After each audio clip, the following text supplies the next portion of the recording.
Hello, welcome to a special cursed edition of Graders Notes. That's right, Comic-84, home of the 666 subscribers. Ha ha ha! Good looking out, Kavi. I had no idea. Before I get to shouting out all the wonderful people in the chat room situation, I've got the stable to end all stables, brother.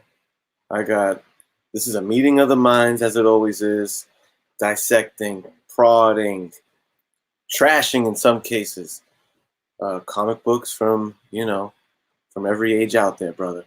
So, without further ado, let me bring him on screen. The first man up. I had to put a sweatshirt on because I was a little cold, and the first person up scoffed at me. He said, "Yeah, right. That's like summer weather where you are." I said, "All right, dude, I get it. You know I'm talking about the cold, grizzled Mr. Miracle. What is up, brother?" All right. Thanks for that intro, Kenny. Hello to everybody out in the chat. Glad to be back. Sorry I had to miss last week. I was, busy doing life things, which kind of is always a drag, but Yeah. necessary sometimes, right? This is an interesting pick. Apparently, it was the chat that picked this one. So I can't really dig into any personal greater note person here, but we'll get to that in a few minutes. Glad to be back, guys. Glad for the show. Cursed or not, I've been having a good day, so maybe I'll even out the curse on you there, Kenny. All right, that's what I like to hear. Next up, the man with the most fucking eclectic channel on YouTube. Sometimes you'll get a comic book review. Sometimes he'll show you his favorite pocket knives. Sometimes you'll see what he's doing with his fish tank, interviewing lizard experts, interviewing freaking Hollywood movie directors. The most eclectic gentleman in the game.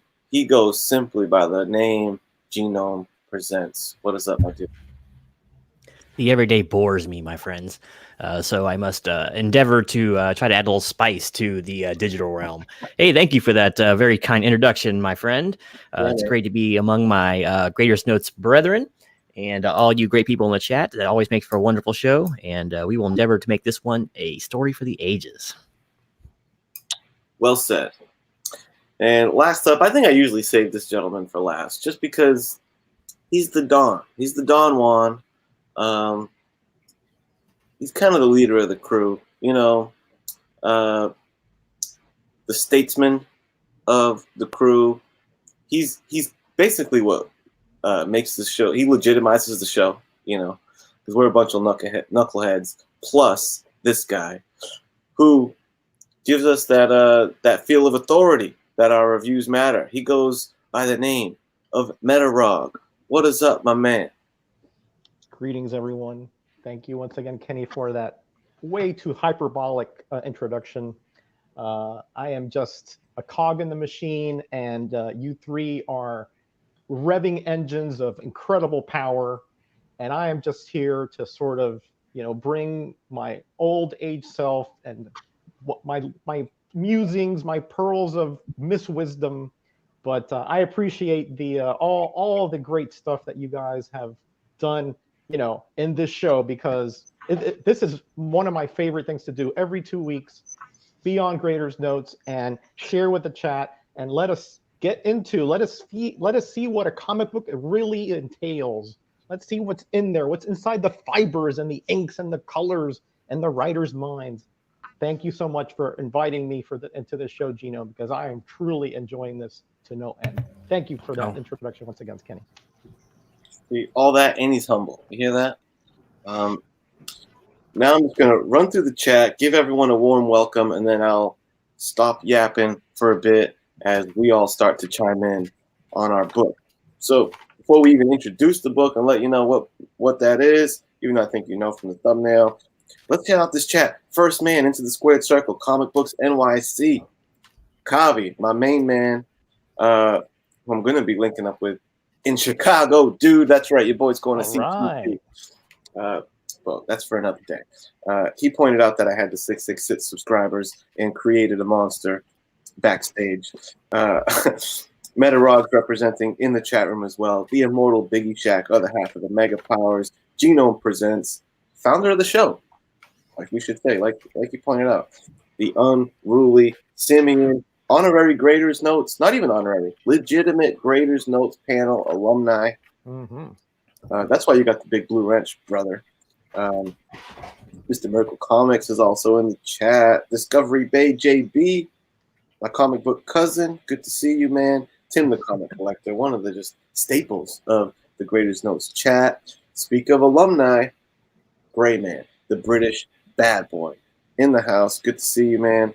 Big Bear Island Comics, my brother. Another dude I'm going to be linking back in. We're reuniting, and it feels so good. Me and Bear Island in Chicago. Who else is in here? Where's my brother? He called me a bitch. Jeff in the house. He said, where's this chat? That made me crack up. Oh, you didn't delete it, did you? I was saying I was cold. He was like, turn up the heat, you cheap bitch. that was hilarious. Say, what's up? What's up? That's all he said. What's up? Yeah, I think you deleted it. You're too kind. Big bro. What's up, man? Oh, I bet you Biggie Shack maybe deleted it. No, he's good, Big. I know Big's protective of your boy. Yep. 90 MF Comics. Sorry, I'm drawing this out. 90 YouTube is 90. Mark Knapp 68. Good to see you. King of Comicdom. Dude, what a great turnout. King of Comicdom. Steve Whiting, Stone Cold Steve. Attendance is taken. Thank you, everybody, for showing up. I usually say whoever picked the book can kind of introduce it. Who wants to do the honors on? Who has a hard copy of the book? Why don't we start there? Genome? Well, I got a hard copy of it. I'm sure Midrog does too. I do not. I thought I did, but I do not have it. Oh, am I the only one here with copy? Oh my goodness! I think Dave has. Oh, Dave has it. I'll say this stream is over. We're done. we've all gone digital. But I do remember it, and I did read it again to refresh my memory. So we got Perry up in here too. Hey, Perry and Pope. Oh, and D-Rock. Woo! And Pope. Man. All right, so we're looking at 1982's Firestorm, #1, The Nuclear Man. As you can see here, is an action-packed first issue. That's not a little hack-eyed, but yep, that was the chat's pick. I can't remember what all the choices were, but Metarog put it out there, and this was the overwhelming favorite, actually. So this is what we're going over today. There it is. Firestorm. #1. Great stuff. Metarog, would you like to do a brief recap of what we do on the show, what the format is, and what we can expect of the chat? Absolutely, Kenneth. In this show, as you see, we have we will choose. Dave will choose a book for in the next 2 weeks, but we choose a comic book or a movie. We have done movies before, and essentially we grade them on 5 different categories. We look at the grading scale is essentially from 0 to 5 with half measures, so you can put 1.5, 2.5, etc. So that we look at the cover and we grade that, just the cover, based on its own merits. Then we look at the interior art. We look at the story and story elements. Then we look at the concept. You know, what was the idea behind this particular comic book as a conceptualized issue, right? And then we look at overall grade. We take everything and we either go with the aggregate, or we have some leeway to say, well, certain elements were stronger, and those stronger elements override the weaker elements, so we can either put that at a higher level or at a lower level at our discretion. We will then ask you, the chat, what you think the grade is for this particular issue based on the information that you hear and see on the stream, or based on your experience with the book yourself. But overall, then we at the end we take up the overall scores of the chat and of ours, and we look to see what it is that we thought about this book, and if it jives with what you think. Generally speaking, you guys are always right, we're always wrong, but every once in a while, one of us does hit on the mark. I did once, Genome did once, Dave does, and we sort of take turns getting on the mark. So that's essentially what we do here on Graders Notes. Well said. All right, man. I think right there, we're ready to rock. The premise has been laid down. Genome let you know what the book is. So I'd say, just by the law of, orders, I've been yapping, Genome yapped, Metarog yapped. Now it's time for this guy to yap. Mr. Miracle, you're going to kick us off. Your mic is muted. I'm going to kick off the first category to you, sir. The cover. The cover. We always start with the cover. It's yeah, man. Start. That's so where all comic books start, right? Yeah, and the screen is yours, dude. So, you know what? It's it's a hard cover to like get behind. It never really jumped out at me. It never really was like, oh, that's terrible either, right? It's a cover. It definitely shows Firestorm. I don't particularly actually like the treatment. I don't like that wavy, difficult to read treatment that they've got on there. That logo is kind of stupid. The floating heads, of course. Jack Kirby staple that these guys are, plucking here for Firestorm. But I mean, it's not exclusive to Jack Kirby, so that's forgivable. But when I do like floating heads covers, I kind of like them, which is one of the reasons I had this book in my collection, was just because it is a floating head. But yeah, the colors are great. I really like the light blue, how it strikes up against the Firestorm's bright orange and yellow. Like, that's smart coloring. But generally, I think it's kind of middle of the road. It could have been so much more. I mean, you really want to get something that's going to grab that reader's attention, because they're not used to buying this book every month, right? You got to get them into buying that first issue, get them interested in the story and buying multiple issues over the course of however long it's going to be published. And I don't think that this book does so well at that, right? The coloring kind of makes it stand out with that light blue, but the cover itself is I don't think very dynamic in any way, right? So I really, was kind of underwhelmed by it. Action-packed first issue. Every comic book's first issue says that, right? Everyone says, because you demanded it, he's back. So yeah, I'm going to be like 2 on the cover is what I had written down there. Not great, not terrible, not like the worst cover I've seen, but it's definitely doesn't grab your attention for that first issue. Doesn't want to pull the reader in all that much, right? And, yeah, so I gave it a 2. All right, a dose from Mr. Miracle on that cover. Interesting pick. What's up, Goat99? Too many comics, from heroes to icons. Good to see you. All right. Next up, why don't tell you what? I'll throw a curveball in here. Let's go. Whatever. It's so hard to do directions on StreamYard. Let's go for Miracle. I missed the score. What was the Miracle score? I'm sorry. I had to step away for a second. Dose 2. Okay. I'll take next at bat. How's that? All right. So let's see. I'm doing the digital thing. So let's see how this works. All right. That doesn't work too bad. Let me do this. No. Let me go back to where it was. Boom. Okay. This cover, man. I personally dig it very much. I think the pose is pretty badass. I think I've never been a big fan of Firestorm's costume design. The puffy sleeves are wild. His head being on fire is, I don't know. It's unique, I guess, but not a big Ghost Rider. Yeah, at least he was a flaming skull. This guy's got like Kramer haircut, but it's fire. And I don't appreciate it that much, but he was still able to make him look pretty badass. I like the nuclear shapes around him, and I approve. The floating heads, which when I first glanced, I was like, "Is this Neil Adams?"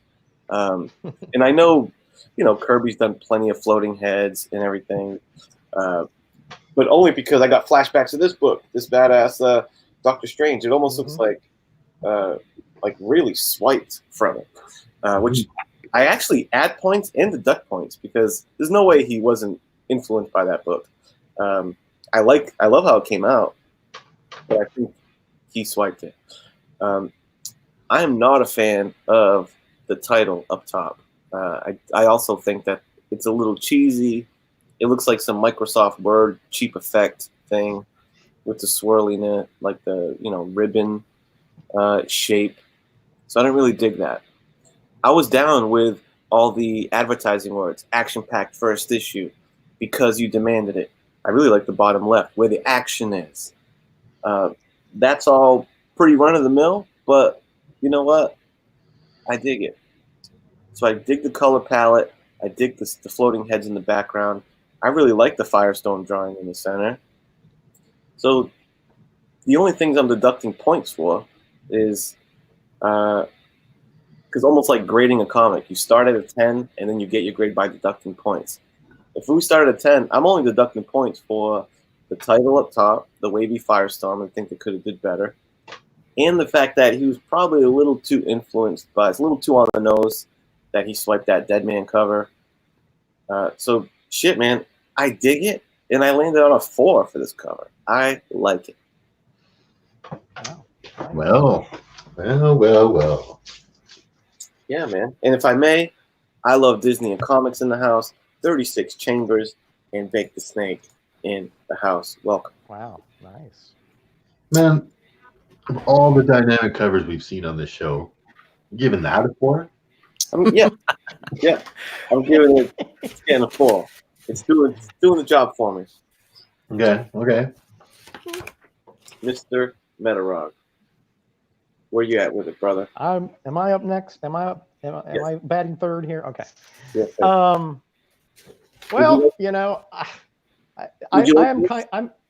put it up there, please. Okay. I'm kind of like caught in between Dave and Kenny here. I like it, but I don't love it.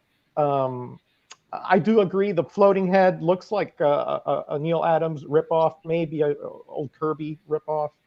But what I don't like about it is that it's very crowded back there, and a lot of it is hidden by his nuclear effect there. Obviously, I can see what looks like a hyena, which is a villain from his first series, Multiplex. The Black Bison in here. I think down there that's Killer Frost. The faces, though, they're not. They're just kind of like there. They don't really tell you much. They don't really add to the drawing in of the cover. Because you're not. He wasn't really that famous at this point. It's not like you're seeing Green Goblin or Doc Ock or somebody that you're saying, ooh, that's somebody that I want to investigate further. These are kind of like third, fourth tier people in his life. So I don't know if the floating head cover would be the best choice for a first issue here. But it is nice. It is. I agree. The color palette is well done. The kind of pale blue with his very ostentatious reds and yellows. I'm not too crazy about the inking here. Giordano, I think, did the inking here. Parts of his, the part of his pelvis there, it looks almost like dirt. It's not really giving a lot of depth or detail there. So I don't know. It's kind of distracting. Also around his knees, it just seems a little bit too heavy-handed, or just not. The texture just seems a little bit off. I know I'm nitpicking there. A good statuesque kind of pose, where you see the whole. Figure of Firestorm. I'm not criticizing the costume because that's separate from the actual first cover. again, I think it's good, but I kind of agree with Dave that I think for a first issue, I wanted something more dynamic. I wanted something that really hits you. Especially since he's been out of his last series was canceled almost 5 years previously. He did have some kind of history. You could have used a little bit of that besides just a floating head. Again, pretty good though. I mean, yeah, you're right. That Firestorm logo with the wave, I don't hate it, but I think the old logo is better with the flames coming off the top, a little bit more pronounced. So I landed right in between you two guys, a 3. 3. Number 3. You know what that means, Gino? Oh man, it means I need to make like a tree and leave. Yeah, that's what it means. All right. Well, I have 2, to 3, and agree 4. with. Oh yeah, I know it's kind of like trending upwards a little bit, isn't it? Or back and forth. Well, I have to unfortunately agree wholeheartedly with my Sasquatch cousin up there. This cover just doesn't do it for me. It's got good points. We start with some good points. I don't normally like powder blue, but it really does like give this almost a 3D effect on the cover. He pops. And the character itself is pretty well drawn, nicely defined. His costume is horrible. His design is horrible. It looks like a low rent pyro, but I mean, I know I like nuclear bands, right? I know it's nuclear. He's nuclear power. Maybe it's around his wrist, but he's not a proton or an atom. He doesn't. It looks like he's imprisoned, is what it looks like. Like the nuclear man from Marvel came over, and kind of just imprisoned him with the power of electrons. But anyway, I don't like the fonts up here. Action-packed first issue. That's really hokey. At this point in comics, things are starting to mature a little bit, and they don't need to put stuff like that in there. I have Newsstand, actually, so I don't have that cool stuff for DC. But yeah, for the positive, like I said, it just the cover pops pretty good, and it's pretty well drawn for the most part. But I don't think it does what it needs to do for a first cover, other than being eye-catching because of the color palette. I don't think it, for the new person who doesn't know who he is, it wouldn't get me to want to go buy it. Like if you're going to do a number 1 and, kind of or developing a character is not as well known, you do something like, what are they doing? Okay, he's going to go out there and blow up some bad guys. All right. Art notwithstanding. Or if you're going to do more of an abstract cover, you got something cool going on, or if you're going to do a pose like this one is, at least make him look badass, but this one, he's just sitting there like smiling or something. I don't like it. Doesn't seem epic. Now, maybe it does kind of line up pretty well with his younger alter ego, who is mostly in control when he's Nuclear Man, or Firestorm, excuse me. But yeah, it's competent, but it didn't really do much for me. I'm going to go ahead and give this a 2. Yeah, the floating heads, I could definitely deal with without them. It look cool in the background? A nuclear explosion or something going off, a mushroom cloud. Then you wouldn't need to have these nuclear things around him. But I don't. Or you could leave him there. Then it would make sense that he's irradiated or whatever. But yeah, I don't like the floating heads back there. We don't need to see his rogues gallery of people because no one's gonna know who those people are anyway. So yeah, just 2. It's serviceable, but actually just a little bit below serviceable if you ask me. A 2. Whoops. Wow. You heard it here first. Ooh. Genome agreeing. Ooh. Guys, you are seeing a rare event right here. Pro Mushroom Cloud. You heard it here first, folks. Yeah, just couldn't get behind it, man. All right, we have varied takes on it. Some liked it more than others. Why don't we kick it over to the chat? You've seen the cover. You've heard our takes on it. Where are you at with it? Are you guys digging it? Yay or nay? I'm going to actually put the cover up on the screen while you guys come up with your while the chat comes up with their vote. Soak it all in. Would that catch your eye? And I got a shout out. I Love Disney and Comics comment who said, I was probably one of those people that demanded it. I always liked the character. That's pretty good.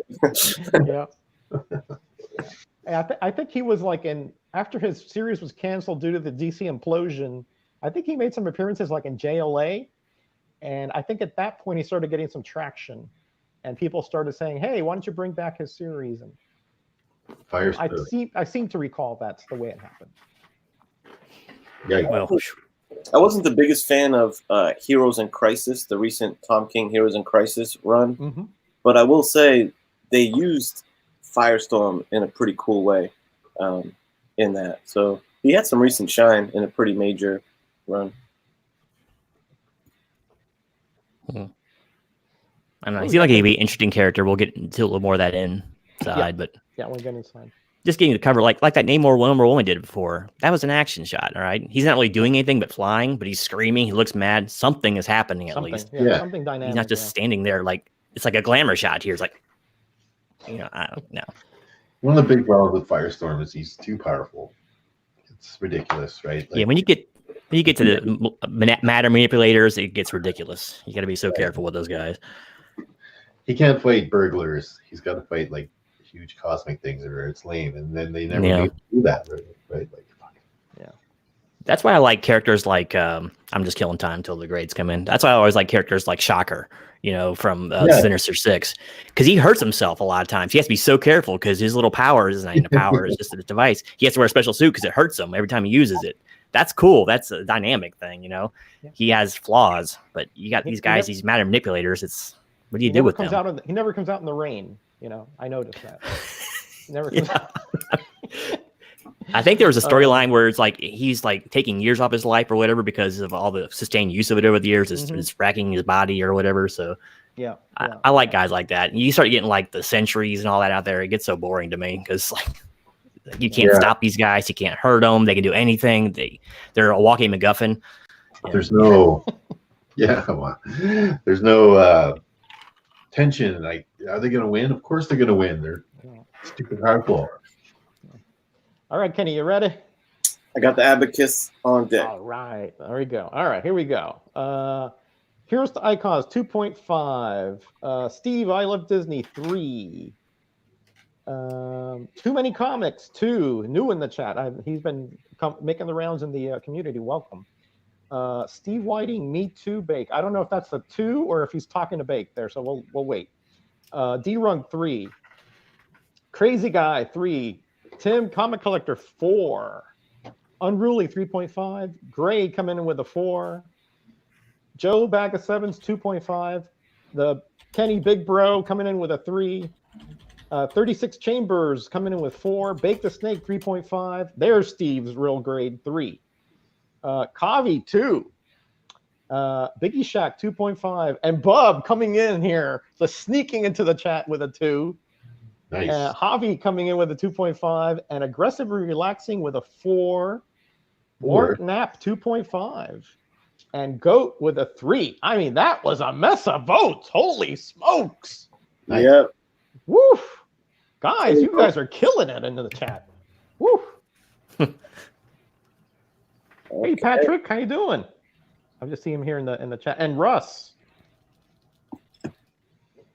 All right. Oh, did Russ sneak in here? Oh, yeah, there he is. Yep. Yeah, we got 24 people in here. Patrick.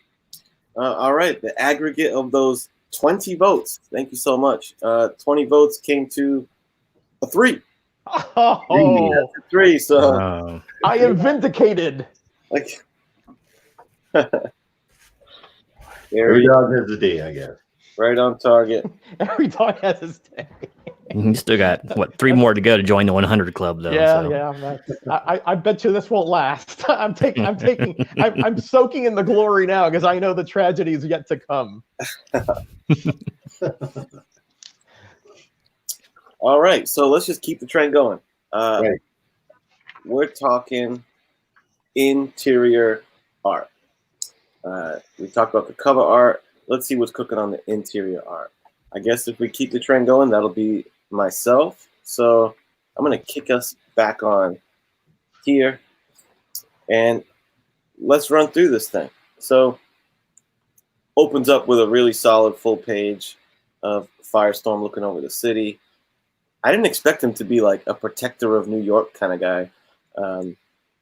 So that was surprising to me. It opens up with a little, actually, this is more story stuff. Oh, you get him chilling out on the cloud. An interesting page, a full page. off to a decent start, I suppose. And then went into one of my criticisms here of the dynamic between him and the professor. My opinion would be it should have been an artistic decision to make their dialogues look more different from each other. Uh, I'm going to chalk this up in the art category. I see that they did a little something. They almost have the professor in like thought bubble dialogue and Firestorm and speaking dialogue.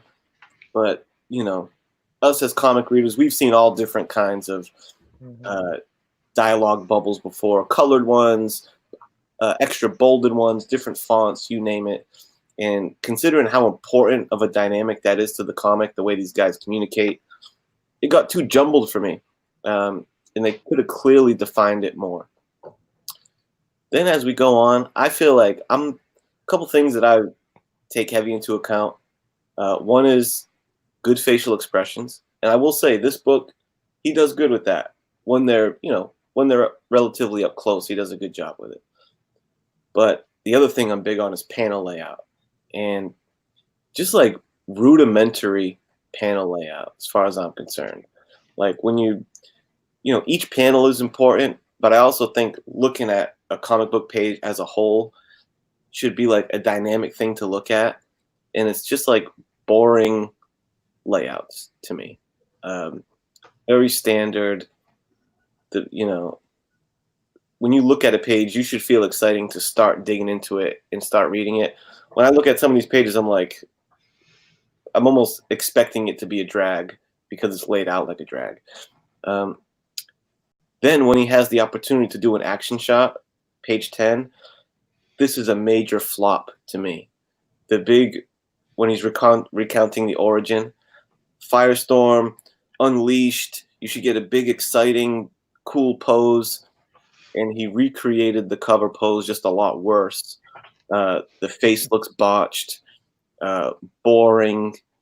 I'm like, dude, you blew it. You should have ebbs and flows. And if you're going to do a lot of dialogue shit inside of a house, like we were getting, make it pop on page 10, dude. And he blew it.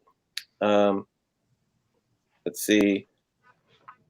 And the only other thing I'll touch on, because a lot of this stuff just kind of supports my earlier points. This is about as dynamic as he gets on this page. And even that's not, he wasted a whole quarter of a page on this lady looking with a blank stare, when the real action is the shaman dude. Should have did something more interesting with that. I'll just end off with the full Bison page. Pretty well done. Didn't like knock my socks off, but did the job. So, in summary, dude, I think that I was underwhelmed with the inside art for those reasons. I landed on a 2 for the inside art, as far as I'm concerned. 2. Good. The cover was a fluke. The inside sucked. 2. Due for you people watching in Italy. Yep. Dos, duo, da. Yeah, and let's keep the party going. Metarog, what say you about the inside art? And if you want me to pull up any pages, I'm happy to do that. Yeah, Kenny, go ahead. We can start. We'll start right there at the beginning, like you did. I think you did an excellent job breaking this down, brother. By the way, I mean, thank you, sir. You're those young eyes. I tell you, they're yeah, right. Of wonder, right? Yeah, I agree. I like the splash page here. Although on the story part, I'll sort of debunk that, but I do like it. It kind of reminds me of a more of a Batman-esque splash page, where he's allegorically overlooking a big city. But I like it. Has good contrast. I like the color differences and the texture differences as far as warm and hot, and then you have the transition in the middle. I like that. Keep scrolling down, and you have this panel here in the cloud where he is, yawning. I don't know. I'm not so crazy about it, only because really, I mean, being on cloud 9 here, this is something which I for a first issue, I want to get into something right away. I don't want to hear about, oh, he's tired. That's not what I bought this comic for. So I wish he would have done something more. But as it sits, it's not too bad. It has kind of like that misty, airy aura about it. So it's not too bad. But I wish it would have been a different type of introductory page. This is where I really start going downhill, right? Because these vertical panels drive me absolutely insane, because the art is so compressed that I'm like, where should I look first? Where my eyes keep floating back and forth. The falling one on the right is okay, but all the other ones, they're really not that necessary. Just hard to follow. The art is very small and compressed and not detailed because, again, we're talking about these, longitudinal shots. So I'm not crazy about the panel layout at all. And except for 2 or 3, really very distracting. And, I say this all the time, the art should tell a story all by itself.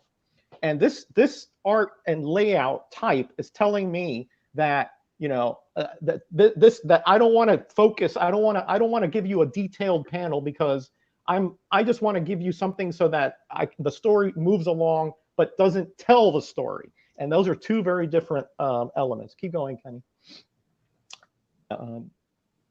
Yeah, this is okay. At least he has a little bigger rectangular panel up there. That telling I do like that one. Scroll down a little bit. Up. I'm sorry, up okay. To the next one, where he and Dr. Stein are meeting there. But they're so close together. But at least, again, they're compressed. I wish the panel would have been a little wider, so we have a little bit, at least the whole body or the whole torso. We have bits and pieces of them here and throughout this issue, which drive me insane. All right, keep going down. Okay, here again, I don't like the pants here, and I know he's just woken up and disheveled, but it looks like more like dirty. It looks like something they just twisted up in the washer, and then he put it on. The inking is just a little heavy-handed here and there. I don't like it that much, but again, it is what it is. Keep going. One more. I'm almost finished, guys. I do like the when it comes to the American Indians, that the facial structure and color is distinct, and the crow's feet on the shaman's eyes are well done. I think Kenny said that the facial details are very well done. Okay, you can scroll a few more pages, Kenny, because I got to get going. Again, that's a very good detail of an American Indian. Keep going. Again, boring panel layouts, but Kenny said that already. Really terrible looking Firestorm there. Looks like he's like doing back exercises. And then you have this one here with these. Yeah, I mean, it's terrible. And then you have the retelling of the origin. That's not that badly done because these are the villains from the previous issues. And then you go to that last one where the Black Bison is on the full page. I actually, Kenny, thought that was the best part of the art in this issue. Yeah, that was almost like a poster with the smoke coming out, almost like, it's my first appearance in full regalia, the smoke coming from the bottom and floating up. I thought this was actually well done, really good color schemes with the acoustic. I really thought this was the highlight to me. But overall, this was a storytelling mess as far as an art goes. And yeah, I'm with Kenny on this. I give it a 2, and only because the facial parts were so well done, and that right there is something I would love to hang on my wall. But otherwise, trashy storytelling art, really poor. 2. Metarug not pulling the punches, giving us that in-depth analysis that we've come to expect. Let's keep the train moving.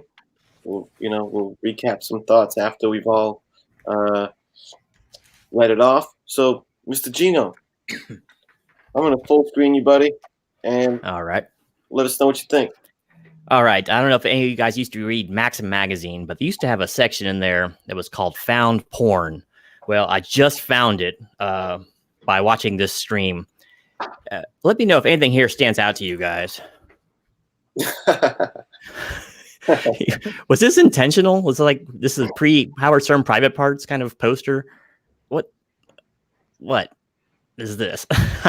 Whatever. All right. So, okay, I'm focusing too much on the giant building Wang, but he makes the artist has kind of got some talent. His faces are really good. I'll say that right off the bat. I like the face work in this. People are losing it in the background there. I dropped something. Poltergeist. I Poltergeist. thought I was getting funnier, but he makes interesting artistic choices with this. And like many have said, this is a first edition, or first issue, so it's like a reintroducing character. In the first page or two, he's sleeping, and it's like it's not even a masculine sleep. Look at this guy. He sleeps like a bitch. I mean, this is supposed to be the hero to save us. And this panel over on this side, bad. Not that it's poorly drawn. It's just that it's really a poor choice. You had to give some freedom to the guy to draw how he wants. I like this kind of dynamic panel, even though it's squished up, where he's falling through like the different the concrete and the buildings and stuff. That looks kind of cool. There's a couple other decent things. Black Bison looks decent. I'm trying to give a good example of a face shot here. Like this is a face, and I think he does it very well. Right here in this panel over here, that looks really good. And then like basically all the close-up shots are pretty much like that. They're really well done. There's a few different angles he has going on there. They're not just front profile or whatever. There's not a ton of action in this book to compare it to. There's also a lot of cutaways when a piece of action happens, which is kind of strange. So you'll see like a sound or something, but there's some decent stuff to be had, like where he's laying down here and firing off whatever it is he fires out of his hands, nuclear proton energy. So, I mean, this book is serviceable, and as far as art, I wouldn't say it's bad. Some of it's kind of bad. Some of the angles are bad, and some of the proportions are way off, like that werewolf thing. I can't remember if anyone knows the name. I'm sorry, I forgot it. But is that Hyena? Yeah. Where did it go here? Of course, it's going to be far in. Yeah, the shaman looks pretty good. Oh, here's Hyena. Like that just looks kind of funky. It's like it's got this huge ass, I guess. I don't know. It's hard to explain. Just some of the proportions a little off. So he obviously has a little difficulty with dynamic poses, but I'm just gonna give this a 2.5. It's serviceable. It's nothing great, but I mean it's not horrible. Just panel layouts are bad, but the actual art itself isn't too bland. So yeah, 2.5. 2.5. Okay. Genome coming through with maybe my favorite review round ever of his. You really knocked that out the park, brother. Yeah, agreed. The chat definitely popped for it. How many of you guys open to the first page just to see that? Just Yeah, everybody's like flipping now. Hey, yeah. That's great. Last but not least, man, Mr. Miracle, are you going to stay on this train of low grades, or are you going to surprise us and really praise this thing? Let's see. Let's full screen him and find out. Yeah, that would be a surprise if I full graded this piece of whatever it is.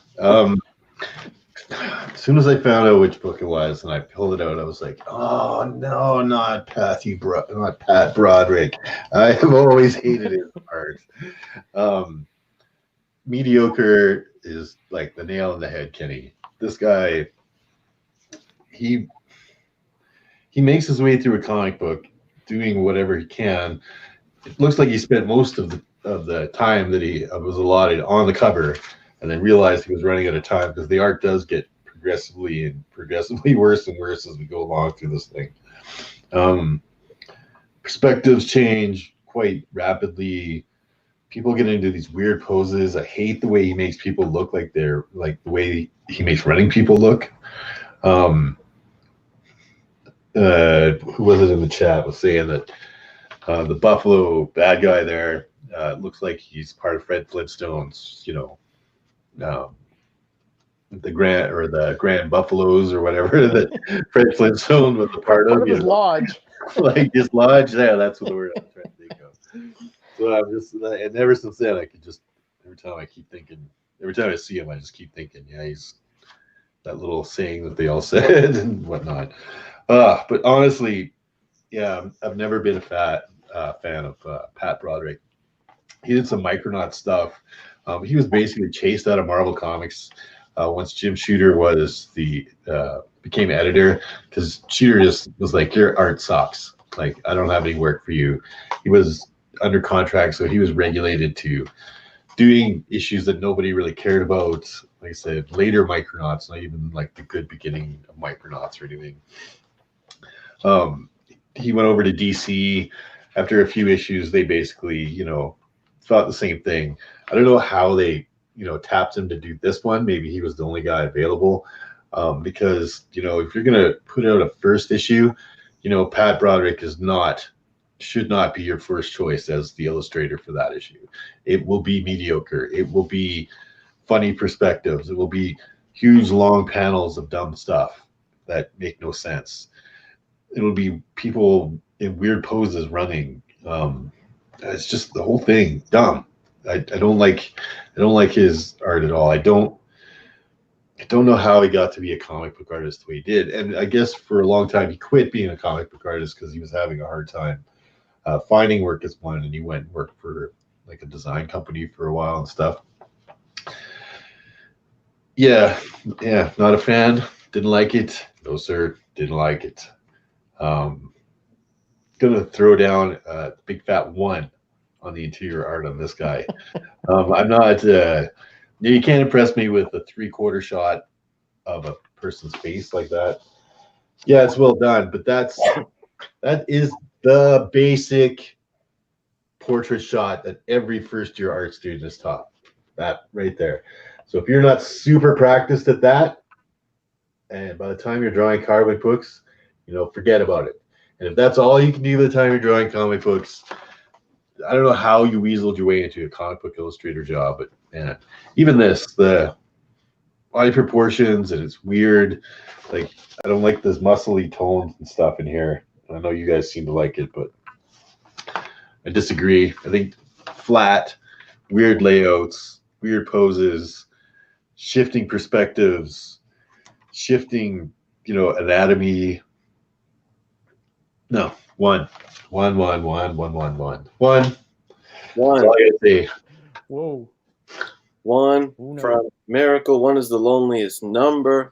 1. And that is also Miracle's grade. I have given zeros before. Yes. Yes, he has. Let's just kick it right over to the chat. You've seen some pages. You've heard us summarize. Why don't you go ahead and pop your grade in? We're always chomping at the bit to see what the individual people vote, and also that aggregate grade to see what the chat as a whole goes with. And I got to give a little shout out to Werewolf by Lunchtime. Thanks for joining. Barbarian Kung Fu, my man. Thank you for hopping in. Crazy Guy Comic Song, Too Crazy in the house. Joey Bag of Sevens. And Russ, like we mentioned. Just want to give a shout to the new additions. We got 27 people up in here, Ken. Yeah. Yeah, man. Thank you for all turning out. In addendum to what Miracle's saying, I don't know how any comic book artists could get a lot of serious work when they have trouble with proportion and detail. Hey, that was our first episode. We murdered that. What were the grades on that again for art? I gotta take a look. Oh, this is the X-Force one. This one was pretty hard to get back then. Let's see. Ooh, look at you with the cards, poly bag. Oh, I was a dork, man. That's when they used to 90s of you. The LCSs back then used to pull the cable card in the X-Force one off the shelves, and they sell them for $10 the month after. That's what they did. Let's see. X-Force. I remember that. Yeah. Cover. Let's see. It was Gray Man back then, but it was a 1.5 from Gray Man. It was a 2 from Metarog. It was a 2 from Mr. Kenny and a 2 from me. I think most of salvages was from Boom Boom because you look pretty awesome. Yep. Yeah. We were starting out then. We were a little more lenient. If Liefeld came in today, man, his ears would not ring; they'd just fall off. Yeah. Well, I say something. I'd make his ears fall off. I used to get so pissed back then. I complained to the LCSs, whoever listened to me. It's like, how's this guy getting to work? And then Will Spartacio was stuck on some freaking unknown book, Mm-hmm. I mean, he was just getting hot that time, but it's like, it used to piss me off. I just have to buy him from the grocery store. Didn't do any really big characters. He did Captain Marvel right before it got canceled. And like Dave said, he did Micronauts, which was like a bottom tier book for a long time. Yeah. So, Dave's right. There's a reason why, he hasn't been on Avengers or on Spider-Man or anything like that, or Superman or anything like that. Never won an award for his art. Never shone. You know what I mean? Like, Miracle said he weaseled his way into that job. he must have little backdoor action or something. Backdoor action. Oh, geez. Oh well, okay. Well, Maybe the it's best Hummer in the a business. category for us to go down into the tubes, right down into the gutter. Yeah. Welcome to Old Comic Smell and Pure Gosu. What do you say we tally these votes up, Metarog? All right, let's do it.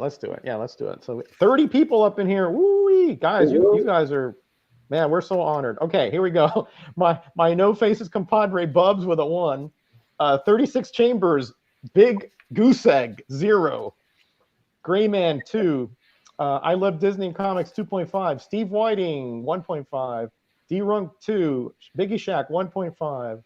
Bake the Snake 2. Super Russ 2. Comic Collector Tim 2.5. Unruly 2.5. Guy can draw, can't compose.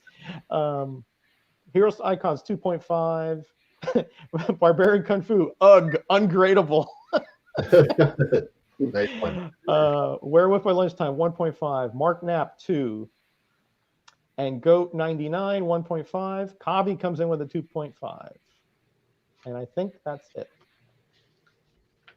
While he's Great tabulating. participation, guys. Great stuff. Thank you so much. That's the hero that's going to save us all right there. Firestorm? Most masculine pose I've ever seen in my life. Oh, geez, right? I mean, He's like, I can see it now. He's like, soy lattes, am I right? man, I tell you. Yeah. Soy latte. Mm. So you think Avocado toast. he sleeps in seconds like a bitch? Yeah. So what's the tally? We tallied this up. Aggregation to 1.5 from the chat. Really? Wow. What was it? 1.5? 1.5. Yeah, I thought it was 2.15 or 2.1. Oh no, 1.5. Yeah. 1.5. Gotcha. All right. Wow. 1.5. So they went lower than our right. aggregate. Wow. Cool. I mean, I I think they did.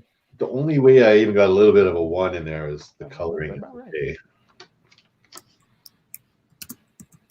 All right. I just found it All right. competent. I mean, nothing that wows you. All right. Hey, the chat is always right, so I go with them. You know what I mean? That's right. We're gonna mosey on over to the next category. We've been all talking about art.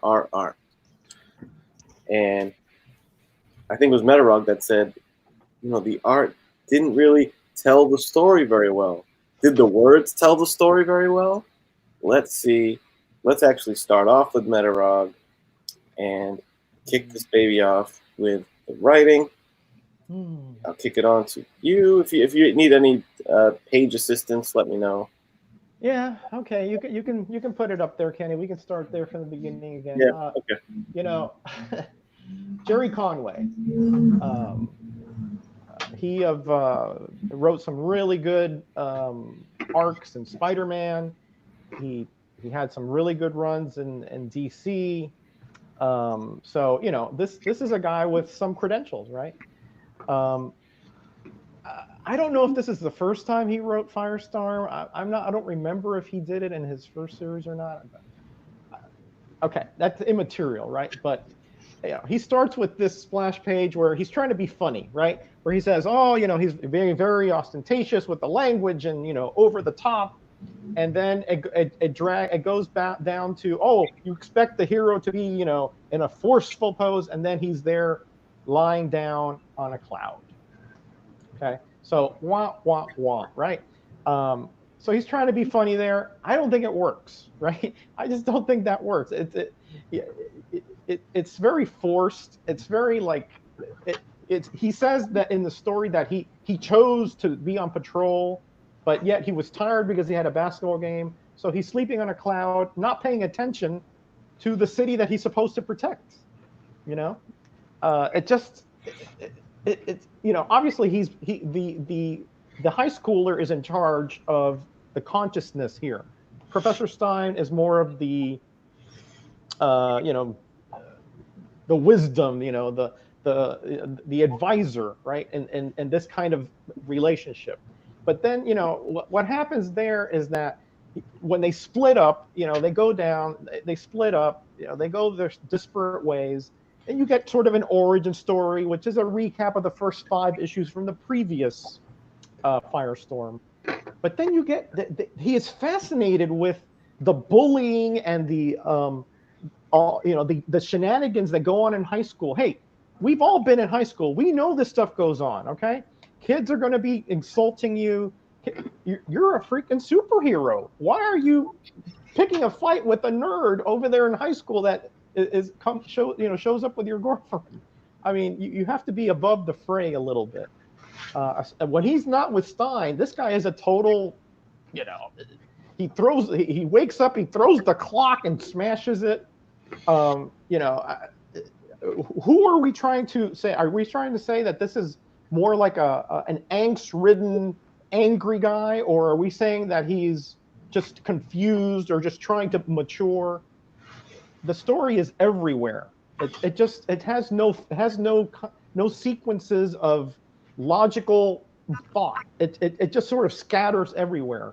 And then, you know, when he becomes Firestorm, you know, it doesn't get much better. You know, he pulls a prank there where he turns part of I think a statue into what looks like maybe an alligator or something, you know, to prank the guy when there's a villain that's getting away, you know? So I don't know. The story here for a first issue, I would have liked you to sort of have more focus on the hero aspect, on the action aspect, on what he can do. We find very little of what he can do here, other than he can phase through things and he can obviously create pranks, you know. But there's not a lot of meat on the bone here for the action that was, you know. It just has very little flow with the art.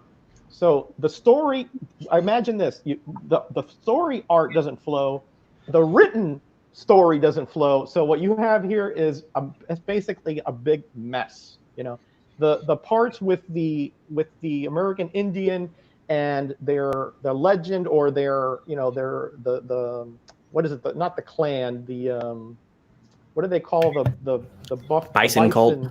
Cult, right? The Bryson cult. That's something that's a little bit interesting. Then you have the museum. You know, they should have probably, you know, expanded a little more on that, slowed it down there, and then had the battle, but not all the shenanigans with the high school. It just was too much. 1 or 2 panels would have done it. They spent pages on it, you know. So I'm not impressed with the story at all. I'm gifting it a 2, as Bub said that I did with the art. Only because I did like, you know, the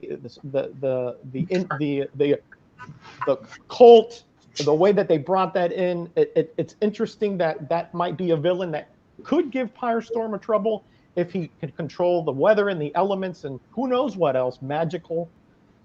But other than that concept, the story itself was terribly written too, and that's a gift. There you have it, a gracious 2. 2. Mr. Gino, a lot of have we cracked a 3 yet on this? Oh yeah, me. Yeah. You gave it a 4 for the cover. I started with page 1. I was like, oh yeah, this cover's got me going. Then, so, Mr. Gino. Okay, well, if we're looking for a raise of this book's grade, it ain't going to be found here, that's for sure. So this is like, I don't know, I kind of just thought of this now. This is kind of like a hodgepodge of like 3 different things. This is like Dennis the Menace meets Archie Comics meets Chakotay from Star Trek Voyager, right? This thing is so bad. I don't think I've ever given a story in any of the books we've done yet. In fact, I know I haven't. I give this book a 1. I was almost going to give it a 0.5, but there was a couple of interesting things in there. But I mean, Okay, where is this?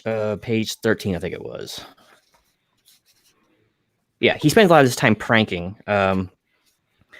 Seriously, he puts a frog down the guy's shirt. This is the kind of like high school humor, or what passes as high school humor.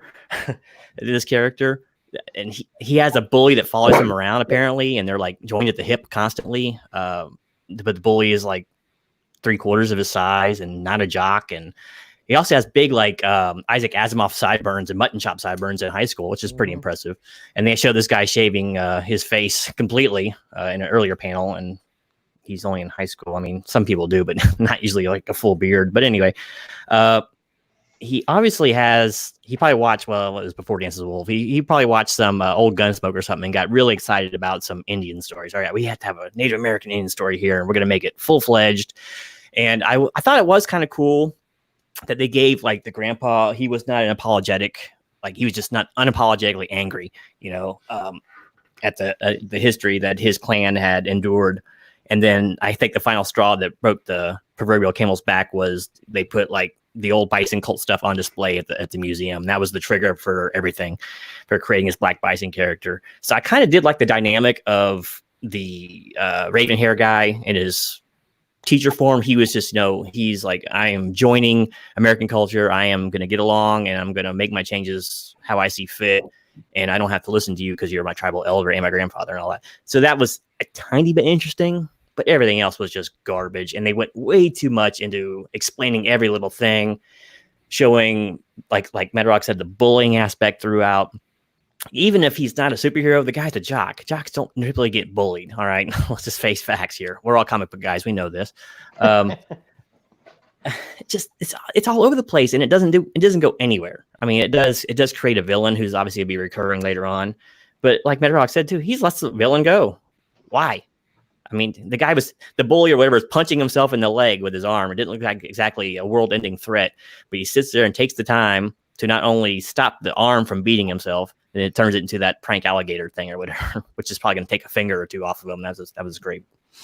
But it's just awful story. It meanders all over the place. There's no focus. I don't know the hero at all, despite the gigantic, like 3 or 4 pages of backstory they gave this guy. I don't know anything about him. I don't know his power set other than phasing and shooting stuff out of his hands. It's like, I guess he's a molecular shapeshifter of kinds, but it doesn't really say anything else. So he's like Kitty Pryde meets his, Firestar or something. Just lame. Way too wordy.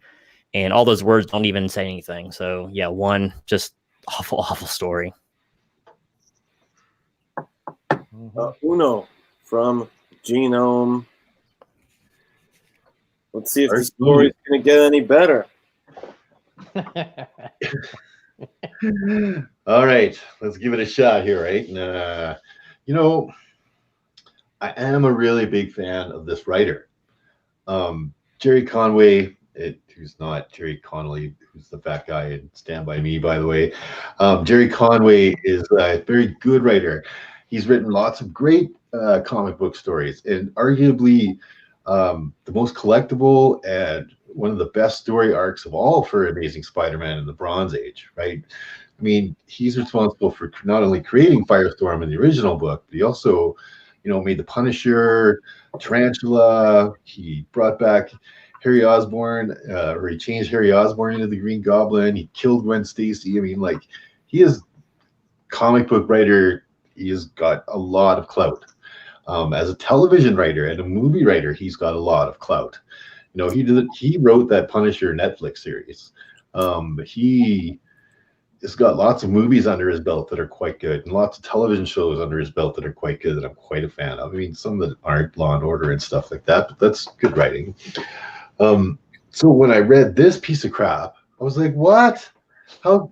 Like, I was expecting, okay, the art's not that great, but at least, Jerry Conway, he is gonna, he's got it. He's a solid writer. We're gonna get a good story.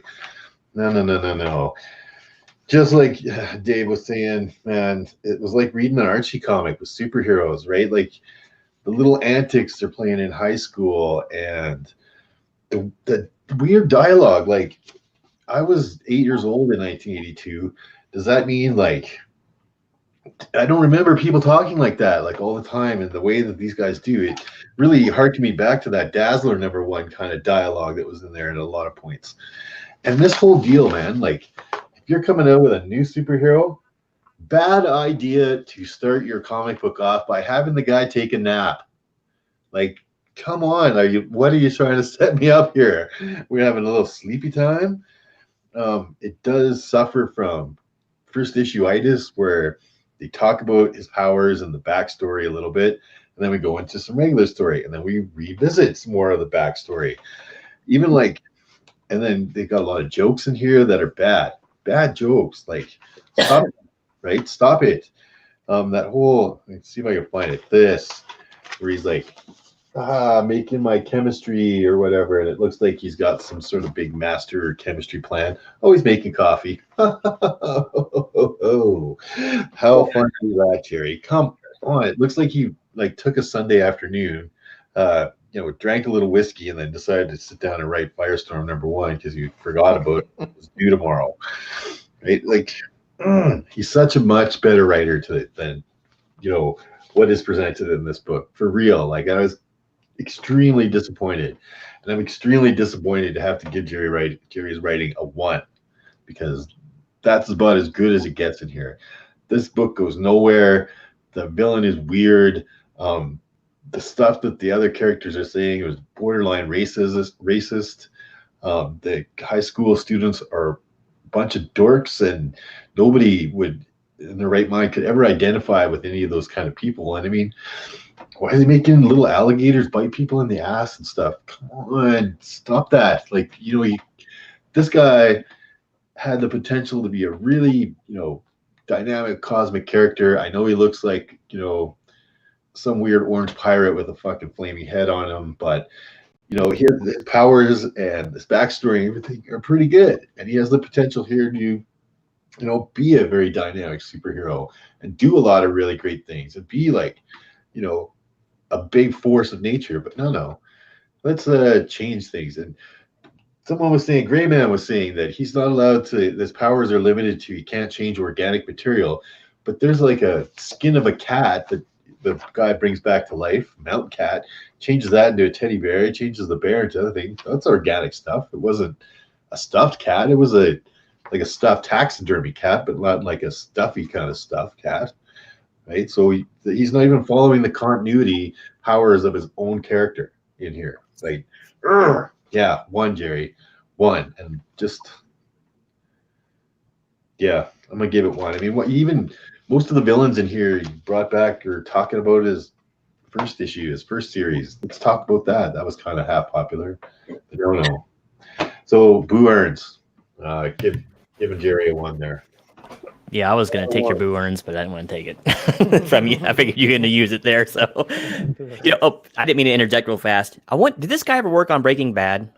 Because they did the exact same skit on Breaking Bad, where remember when the two chemists got together and they made coffee for like 30 minutes or whatever it was. It was yeah, I remember that. They were trying to you had like all the deal going. Mm-hmm. Anyway, sorry. I think it was I don't know. I think it was a little bit on Breaking Bad in this book. And they also didn't do it in the opening episode of Breaking Bad, right? Like that was episodes and episodes into it. So we're kind of invested in those characters. And even if they are making coffee, we kind of like it. This is their first issue. Right? I don't need 10 panels of them making coffee. You're wasting time here. Yeah, at least he was cooking meth in the first issue. He wasn't laying around in clouds and drinking coffee or creating coffee, should I say. Anyway, sorry, Kenny. We're muscling in on your time. No. You're absolutely fine. Because my review will get straight to the point here. You blew it, Jerry. You fucked up, dude. Let's get this up. Let's run through this train wreck, dude. As far as the tone, the first page, if you look at this first page, this in no way illustrates the point of like what the character is about, what he's like. He's the ominous protector of New York. Yeah, right. He's a goon, picking on high school kids, sleeping on clouds. This is not the first image that gives you a sense of what's going on in this book. Open up with the cheesy joke. And what I thought was funny writing wise is like, it seemed to me the most interesting thing that, because I haven't read a lot of this book, this character, but it seems like the most interesting thing you have to work with Firestorm, which seems pretty unique to him, is almost like the Eddie Brock Venom relationship. You have two people in one, and their dynamic in one body. So, but there's very little interaction between them two. So you get the opening thing, and it's like, okay, he's the slacker kid who is sleeping, and the professor's kind of like, get up, you got work to do. So they illustrate that as kind of the narrative. But then they end it off with the professor like, oh, hey, kid, by the way, can you spot me money to give me a ride home? Like, the dynamic should have been reversed if you want to support. The kid is a slacker, professor is the responsible one vibe. Now he's hitting up the kid for cash. It's like, now you're confusing me. Who is this professor? A downtrodden dude who's bad with finances and the kid's responsible, or what? So you blew that, Jerry. He's sleepy at school. We've seen Peter Parker deal with the high school superhero duality plenty of times. Boring. Then you jump into the Native American thing, and it's like so clearly telegraphed that they're setting up the villain. Right when he gave him this little amulet, I'm like, okay, that amulet's going to turn him into a magical bad guy. Right when I seen him take it, I'm like, got it, telegraphed it.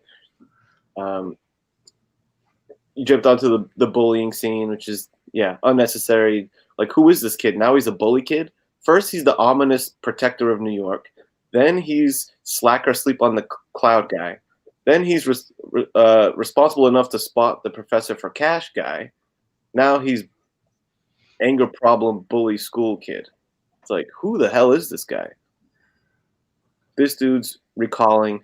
This would be the moment to explain to me what this guy's powers are. If you want to have the professor sit and give notes to himself, why would he go over? It would make sense to be like, let me sit down and really try to think about what abilities we have from like a professor perspective, that would be an interesting couple pages of like, this is what we can do when we're Firestorm. Nope. They wasted being like, hey, look at some prior adventures that are cooler than the one you're about to read with these three villains. You know what I'm saying? And the guy's name is Multiplex, by the way. Multiplex, dude. Which is ridiculous. It's like, what is a superpower? He gives like half off movie tickets before 2 p.m. So those other adventures sounded cooler than the one we're about to read. They're conveniently at a Native American museum, which ties to the villain. Did he plan to be there? So it just too coincidental. And of course, telegraphed that the amulet's gonna power him up. The old man died by getting smacked in the back of the head. He just straight died. So I guess he was on his way out or something. You get where's that stupid teddy bear thing? Did I pass that already? No. It's in the fight. Museum. Yeah. Museum. Yeah. One night at the museum. Dude is revealed, right? Billy Badass is back. His powers are just as confusing as Firestorm's. He can make it rain indoors in thunder and lightning, and he can bring to life taxidermy. He bust his horse out. Okay. Wait, where's there it is, teddy bear right there with the bottom right panel. Yeah, I'm like, so what's his power? He can turn taxidermy into teddy bears. I'm like, what the hell? So that was stupid. But there was one thing I was actually going to give praise on was when shit hits the fan and it's time to turn. When does that happen? This shit is so forgettable. Oh, here we go. Or the art is so like uninformative. I thought more of this would have been cool. Of like, all right, the kid got into some trouble at the museum. Like I said, the most interesting dynamic about these two is the relationship these two have to have with each other to be Firestorm. And when young kid Firestorm needs to become Firestorm, he just totally summons the professor. And like the professor's in the middle of a meeting at work, and now his like job's kind of becoming in jeopardy. He's looking bad to his boss because he has to go on this adventure. What kind of conflict will that create between these two characters? It's like interesting to see how the fact that they're tethered together. There's not a lot of heroes like that, and they totally overshadowed it, except on this one page. So missed opportunity there. I want to see more about that instead of all the nonsense we got. So that pretty much sums it up. I gave it a 1. I give the story a 1 for all those reasons I mentioned. A lot of missed opportunities, a lot of unclarity on who these people are, what's going on. You get a Uno for me. That's what, I don't give 1s out very often. I think this is my first one, actually. I give it a 1 too, because I can usually find some redeeming quality, but I couldn't find it in this. Other than just a little bit of, there was a little bit of effort to make the villain kind of a fleshed out character, and he is fleshed out way more than the hero is. That's for damn sure. But that was the only even remotely redeeming thing I think in the story. Yeah. Oh, fun fact: multiplexing is actually a data compression term, by the way, and we used to do that back in the telecom days. Multiplexing. It's a what? Actually, the villain can actually clone himself, so he can become multiples of himself. It's weird because multiplexing is like you take like a funnel, right, and all the data is coming in like that, and you just let things open up and let certain bits and packets of data through, and you take turns with it. That's multiplexing. So I'm not sure how tied into the villain name, but whatever. Thought, Gino. They just said, no, probably not. Multiples. Oh, plex. That sounds cool. That's right. I like your description better, Kenny. Discounts on tickets. Discounts on the tickets. Yeah, that was good. Yeah, and they called him Multiplex, the Multiple Man. So they totally ripped off Madrox. Yeah. Who came out like a few years before him in that Fantastic Four annual. So just I legit gave it a 1 because of that one scene of the professor getting interrupted at work. So when that's the highlight, yeah. All right, let's keep it rolling. So the chat, you've got our summary of the story, warts and all, I can say. Let's let you throw those numbers in there so we can get a nice little chat aggregate before we jump over to the concept of this book. A little more loose of a category, right? We're not pointing out particular panels and stuff. Overall idea. How to, sometimes shitty books get redeeming grades there. Sometimes good books kind of drop because they're not original enough. It'll be fun to see what lies ahead in concepts.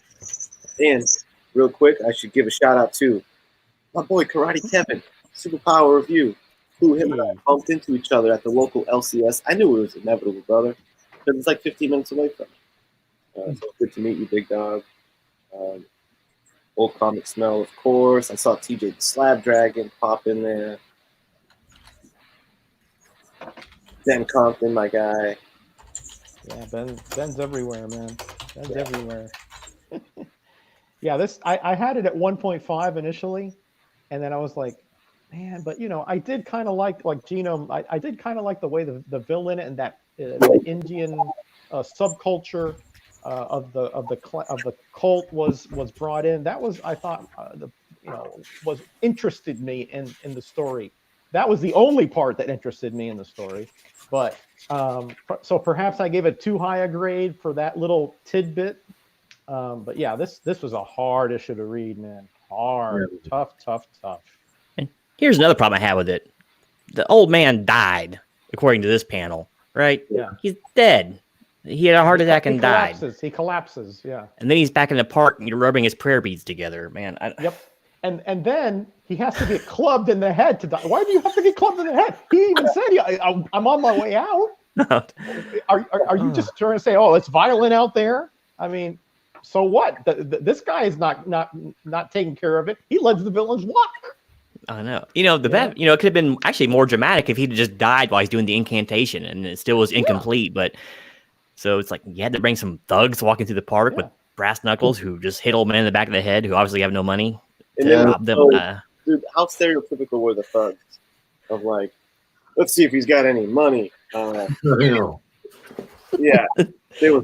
Well, they need like the mask and a sack with a dollar sign on it. Yeah. Oh man, I mean, I'm surprised they weren't wearing like the burglars like little. Yeah, exactly. the little eye Commander. catches. Yeah. It was so. I mean, this. I don't know what jury was thinking. I think, I think, right, that he this is something he had to throw together in a weekend. You know. I think so. Because, I mean, he's so much better than this. I mean, this is the worst I've ever seen, and I've seen some bad stuff from all the writers, but for him, this is Maybe he didn't want to actually write the book Totally in the agree. future. So what's like the highlight of his work? Because I'm not super familiar with him. Well, Well, you know, he like did, Veronica Dave said the death of Gwen Stacy, death of Green Goblin, the introduction of the Punisher. I mean, all that is Jerry Conway. He had a great run on Spider-Man, really, and he had a lot of good stuff on DC too. But Did you watch the Netflix Punisher series? That was good writing. That was Maybe you had better editors at that time. But editors, but the story was good too. Yeah, that may be so, but still, in all, I mean, even the dialogue here is just like, it's so, you know, claptrappy. You know, it's just like It was like Batman 40s comic. Yeah, That's what it's the like, dialogue no, reminded me of. it's anachronistic. You know, It was very 60s Archie. Like you could have just transcribed a lot of what the teenagers are doing into an Archie comic and it'd been fine. Yeah, it was. Hey, Mr. Weatherby. I don't know. Okay, Kenny, let's get this dog. Let's dig a deep hole and put this dog in the ground. All right, let's go. Yeah. Kick it on the way down. All right, here we go. Joey Bag of Sevens 2. I think that's where it starts. Gray Man 2. Biggie 1.5. Disney 1.5. Ben Compton 2. Bake 2. Goat 1.5. Werewolf 1. Crazy Guy 1. Steve Whiting 1. Super Russ 1. I see a trend. D-Runk 1. And I think that's it. Yes.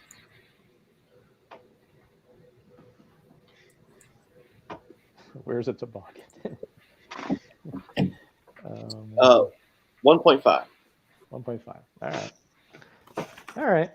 I'd say that's about fair. Yeah.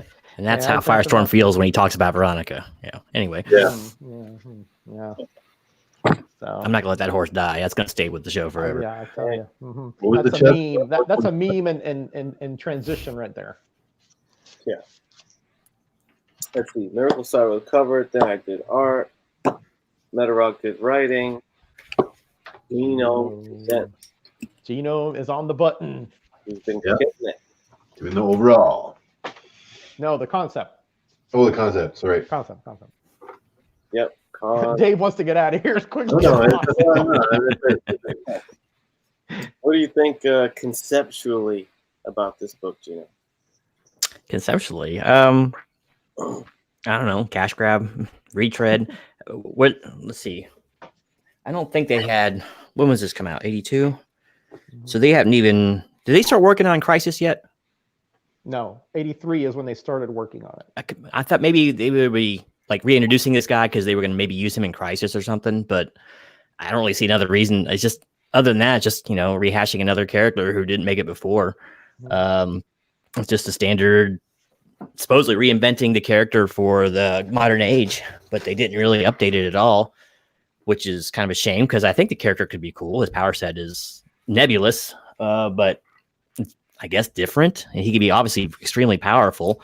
And it is kind of cool that there's like a dynamic of him being kind of fused between two different like personalities and people. You got the older, wiser, more refined professor type, and then you got the brash young high schooler, right? But it doesn't do anything new. It's we had an IP laying around that wasn't doing anything. People are starting to buy comics again. Let's put it out there with the number one, and maybe it'll sell.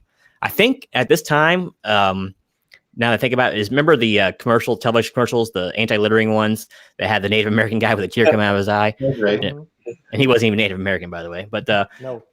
I think that was like really popular at the time, so they tried to kind of dovetail onto that somehow, but I don't know. It's just another rehash. It's nothing new, nothing fancy.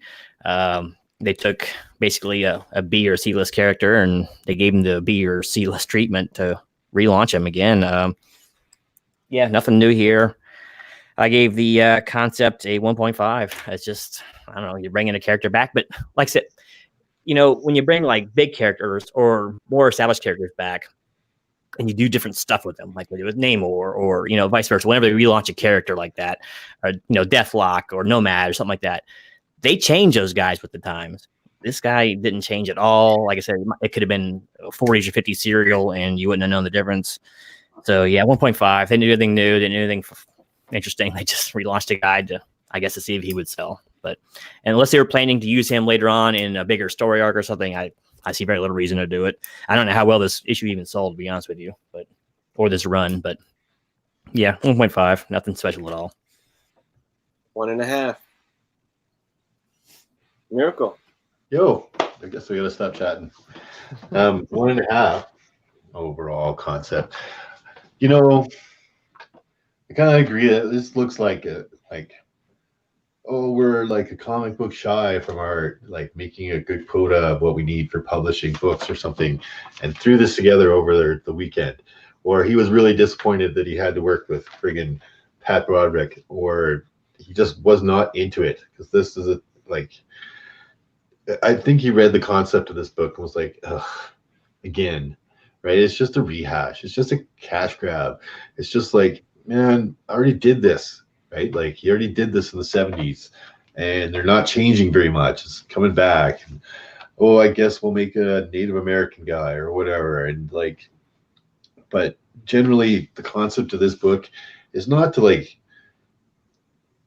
revive anything. It's not a reboot. It's just sort of a continuation. You know what I mean? It's just, they have the potential here to do a lot more than they could have. I don't know, maybe Jerry was told by, Len Wein, who was the editor at the time, we want a book that's going to appeal more to teenagers, to the younger guys.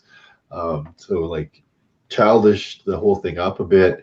And maybe he wasn't into that, so he didn't do a good job writing. Terrible. The whole, the concept, it's typical. It's uninspired. It's a cash grab. There's nothing new about it, right? It's just the concept, the book, the characters, they're all just rehash from the original series. Even the same writers, right? So concept-wise and everything, I went down there, I gave her the 1.5. Because, potentially Firestorm could make a good character and a good comeback. And eventually he did make a good character, but not in 1982. He sure didn't. So concept-wise, yeah, we're going to stick with the 1.5. 1.5 from GOAT. It's like this book is not redeeming itself, even in the concept category. I would say when I was thinking concept, at first I was adding merit to the concept of Firestorm as a character. Like I said, I've read a little bit of him, but not much. And I'm really intrigued by the young kid and professor in one superhero body. I feel like that is chock full primed for really interesting stories that together they're their own thing, but they have to be joined as one to be this super powerful dude. And it just seems like that totally got overlooked on this. They didn't plan to dive into that. So at first, I figured if I was going to give credit to that, I would have to have given credit to the last series or where his first appearance, where they first established that idea. This dude just took that idea and continued it and did nothing with it, dropped the ball on it.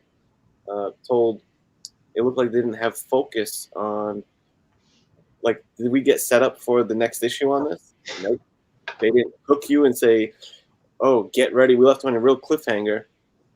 They totally didn't. The dumb Native American villain guy, who his name doesn't ring a bell, so I don't think he went on to bigger and better things after this. So they didn't use this as a way to make a platform for a new villain. Unless, correct me if I'm wrong.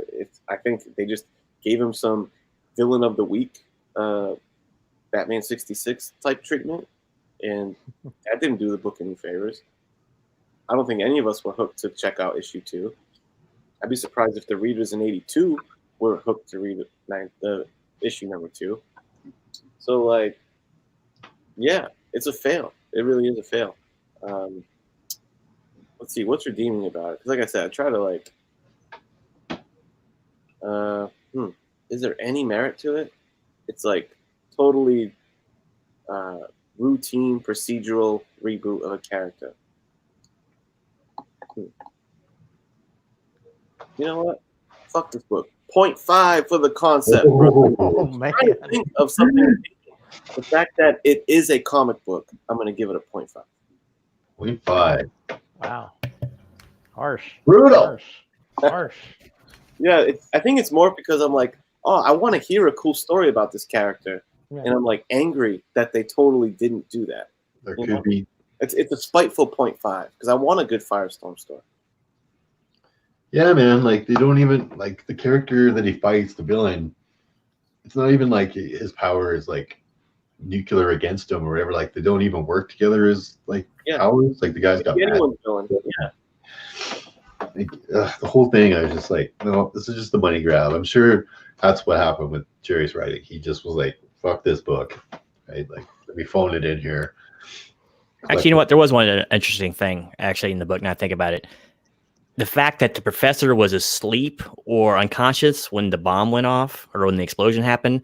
That's why he was only like the astral form or whatever, the conscience of the guy, and he had no physical control of the guy. I guess that was kind of interesting. It's like, okay, established in the lore of the character 3 years ago, 4 years before this. Yeah, I don't know. I think it was. Yeah, that's the thing. It's like we can't even give this dude credit for any of the cool things about Firestorm. Yeah. Metarog, let's kick it to you, buddy. Yeah, man. Let's finish burying this dog, huh?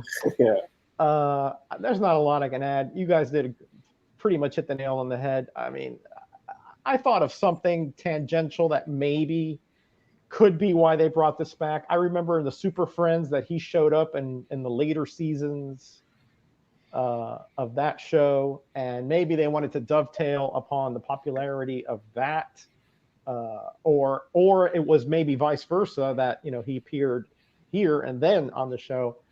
So that could be a reason why they thought maybe it could be a property that they could re-establish as a more, marketable character. And this series did last quite a while. So at some point, the sales, I guess, were okay. Although I really don't hear, I don't hear anybody saying, "Oh, I can't wait to finish my Firestorm run." That's just one of those that you just don't hear. So the concept worked to a certain degree as far as getting 5 or 6 years out of the series, but as far as this issue conceptually, it doesn't. It's what you guys said. There's nothing new here. There's nothing novel. There's nothing that really grabs you. It's just sort of there. It's a character that's rebooted because the DC implosion, they expanded too quickly, and because of that, they had to chop all the titles that weren't established, and this fell into that category. So they did restart him, hoping that he would be more popular, and that he would eventually start another franchise, even perhaps, and a rogues gallery for him. Because his previous one they were pretty lame, except for Killer Frost. They really he could have taken care of these guys in 5 seconds, with his power set. So, you really needed somebody who was up to snuff for him. This villain may or may not be. I mean, he has magical properties, so that could sort of countermand the big scientific aspect of Firestorm. But yeah, you guys are right. The dynamic between Dr. Stein and Ronnie Raymond, it was awkward. It didn't seem like it seems role reversal. It seemed very immature, and yet he had mature kind of goals. It's all over the place. I mean, conceptually, this is all over the place as well, but it has to be something that they got from some kind of portent, some kind of show, somewhere. Somebody must have said, other than Steve, I love Disney and comics, that I want Firestorm to start. So in that sense, I give them a little bit of credit that they did that. I mean, without these kind of chances, you know, we wouldn't get a lot of newer characters, or at least, you know, a long running characters. So, but the concept itself, yeah, I'm with the other. Kenny, I think, is a little harsh, but yeah, 1.5 is a gift here. That's what I'm going with. There you have it. Chat, if you want to go ahead and pop in what you think for the concept of this book, we'll give you, you know, a minute or two to do that before we tally those up, so we can get that nice, you know, concept chat grade.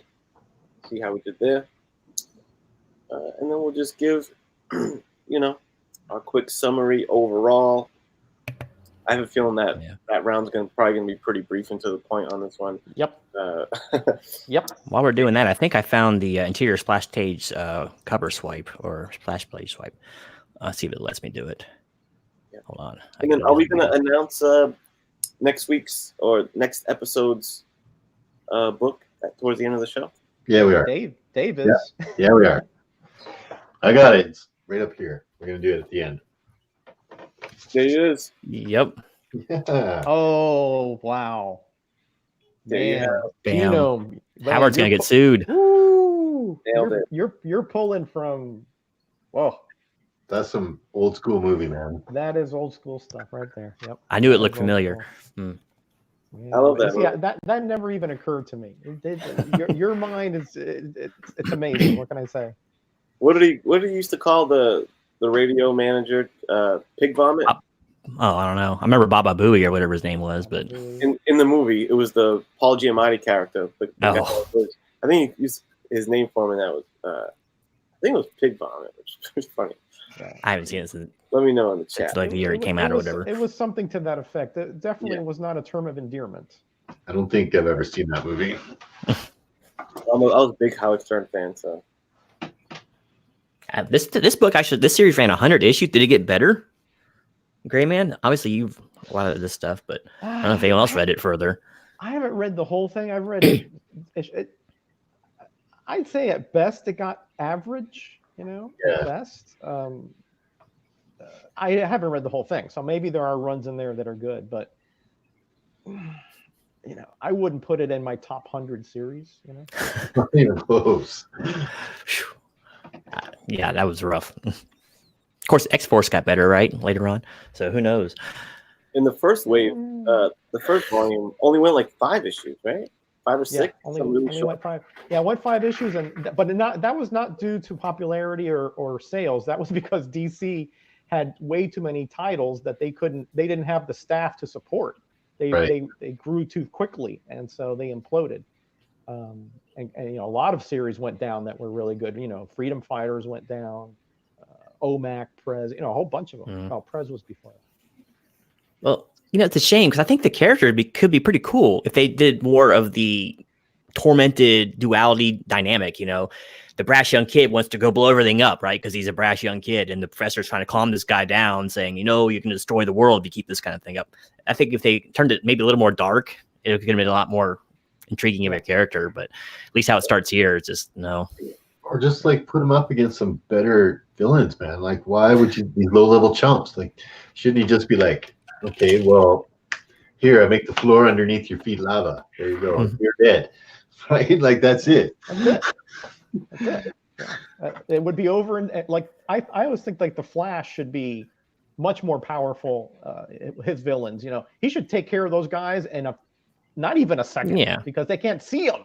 You know, Yeah, they should be tied up in chains after a microsecond. But he has to go through the motions of letting them, you know, do stuff, or else the comic would be over in 2 panels. I know, but I mean, for the most part, they're like Gorilla Grodd and stuff. He's super smart. He's going to try and figure out a way to combat Flash's speed, right? Like it's Right. kind of makes sense in that way. But just going up against the Shaman guy, like if I was Firestorm, I'd just be like, "Here's a cage around you. Shut up." Right? Like, let me just snap whatever I want. You're like, let me make your Shaman might have that power too. You really don't know what the hell his powers are, so Yeah. that's right. maybe he could do that. I think He's too busy punking. No, the school bully. What is that guy from Greece? With the glasses that everybody bullies over there in that movie, Eugene. He's too busy bullying you, or trying to get back at Eugene for sticking a frog up his shirt. Yeah. Oh yeah. Mhm. I mean, inane. I can't the believe I Menace. just said that. It's so inane. I mean, So- these guys are supposed to be in high school. They act like they're in kindergarten. I know. Right. Yeah. Frog. Even kindergarten is behave better than that, at least in mine. Yeah. Anyway, But, all right. Let's. Okay. I think they get the point here. Okay. Yeah. Kenny. You ready? Green Man keeps sticking up for him. Yeah, Gray Man. Gray Man is.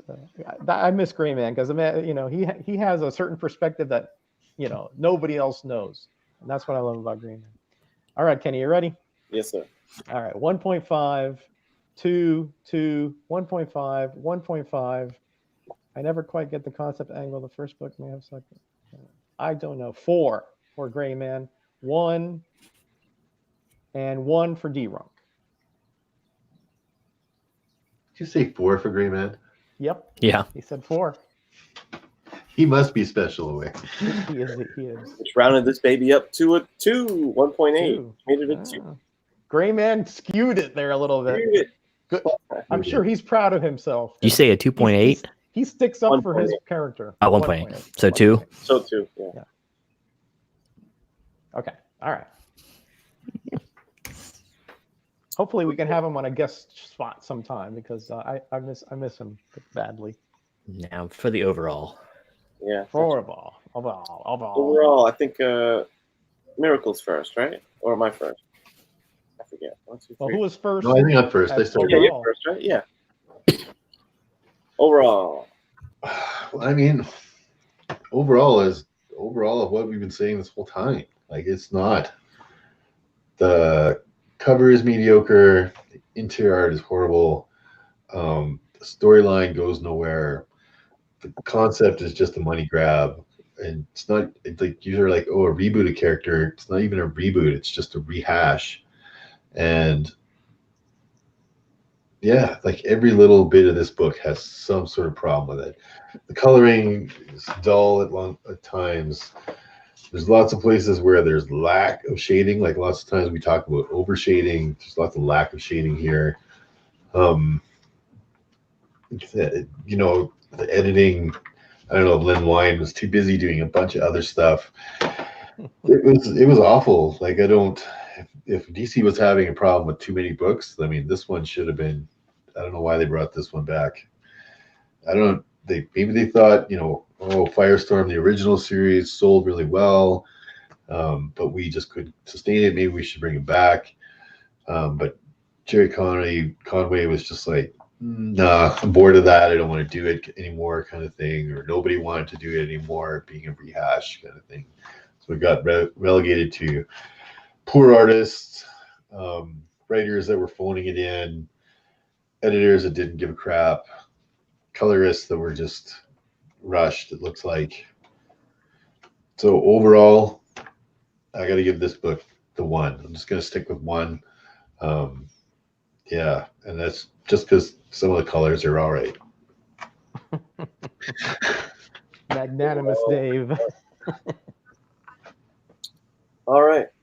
Overall, Goat says if this was in a dollar bin, they should pay you $1 to take it.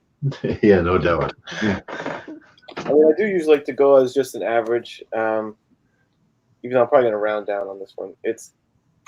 I gave the cover a 4. I still think that the cover has merit. I dig the cover, man. I still stand behind that grade. Maybe 3.5 is a little more accurate, but I dig it. Good cover, good pose, and all that stuff. But interior art, downhill, doesn't tell a good story. I gave that a 2. The writing, I gave a 1.5. in the concept, I gave that a 0.5. Let's see. 0.5 and 0. And this book got your lowest score ever, Kenny. Yeah.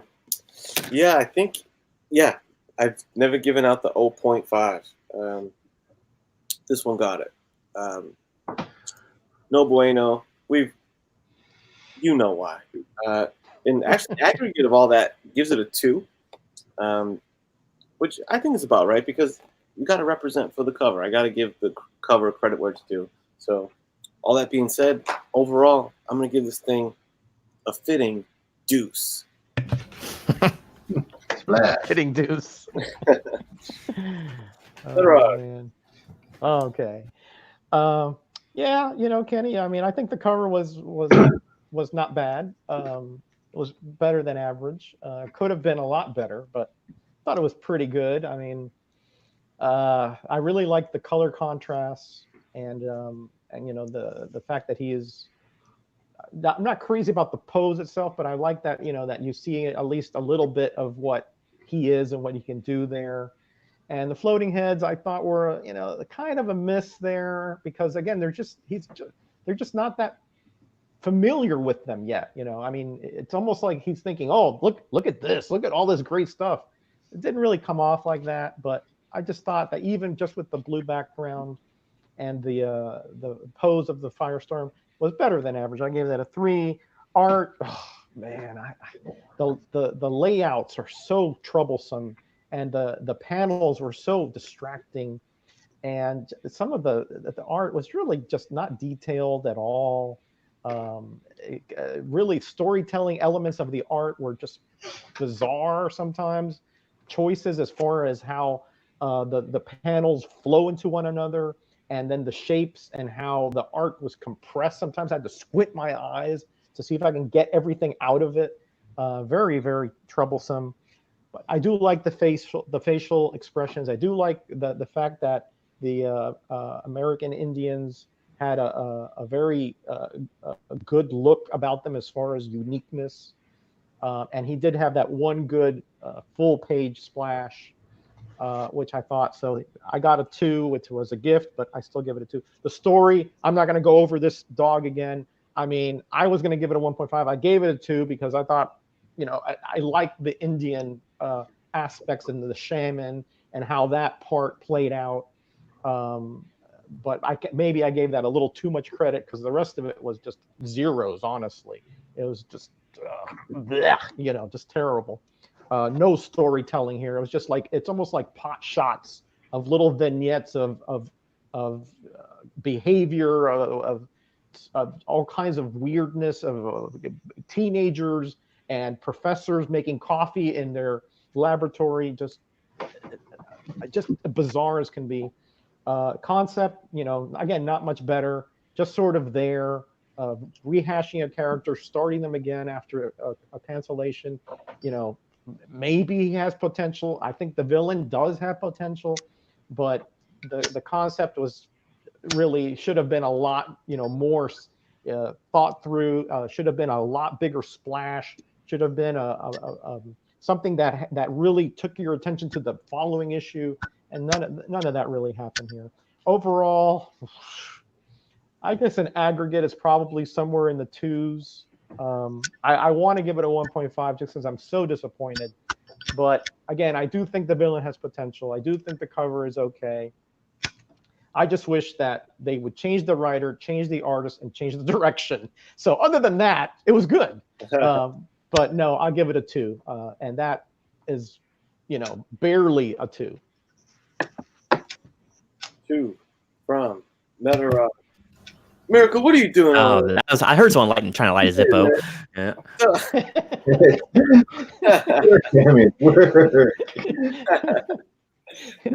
Now he's really going to set that head on fire. Do you know? Oh, my turn, is it? Well, boy, oh boy, what more can be said about this? First, I'll go over my scores, and I'll tell you my overall decision. So, for the cover is totally amateur hour. I gave it a 2. I was being gracious, mostly because it pops real well. The interior art was, for me, the highest score of 2.5. definition of serviceable, but there were some decent things to be had there. I've definitely seen a lot worse, but nothing really great. The story is 1.0, easily the weakest part of this book. Probably deserved a 0.5, but I don't want to be that harsh with it because they did try at least something in the middle parts. It failed miserably, but they at least tried. Concept 1.5, just a rehash cash grab. You know, I almost would think that either the CEO or the biggest shareholder of the company at the time, like their son or something, or their kid, say, Dad, I want Firestorm to be in a comic book. And he came down and told, editor in chief, everyone, all right, you're gonna make Firestorm a new character right now. And then everyone hated the character, but they had to write the book because they were told to, or they wouldn't get more work. So that's how this came around. I don't know, but I can't see another reason to bring this guy around. My aggregate score, or my overall, is going to be aggregate of 2. This book is not a 2. This is a 1. I've never, ever scored a book this low. This is a 1.5 lower than I've ever scored anything. This is below Legend of Aquaman. This is below Suicide Squad. This is below Masters of the Universe, the movie. This is just bad. Some parts are competent, but it's just so overshadowed by it's just a drudge. It's drudgery to get through it. It's not fun to look at. It's not fun to read. It's not in the least bit interesting.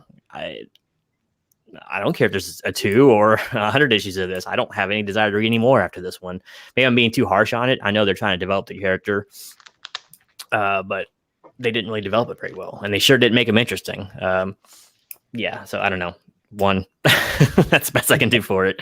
1 overall from Gino. Yikes.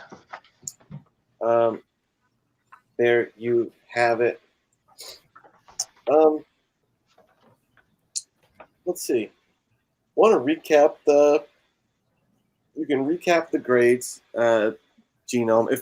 If folks in the chat, if you want to give your overall grade, have at it. I did the aggregate already. It's 2. So if they want to, yeah, I think rescore, but I think we can spare the chat the overall grade. Mm-hmm. We get the sense, Boom. There you have it. That's what the Graders Notes crew think of Firestorm #1.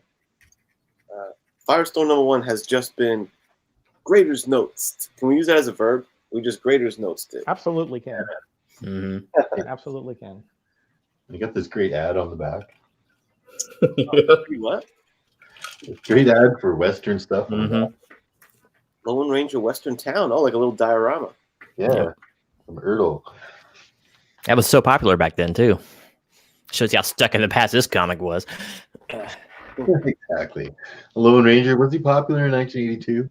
God, no. I mean, he was on syndication a little bit, but Zorro was a lot more popular than he was, but no one was watching Lone Ranger. I remember. I know, 'cause I was a kid then. I was buying Transformers and G.I. Joes or whatever. Not Transformers, but G.I. Joes at the time. Sure.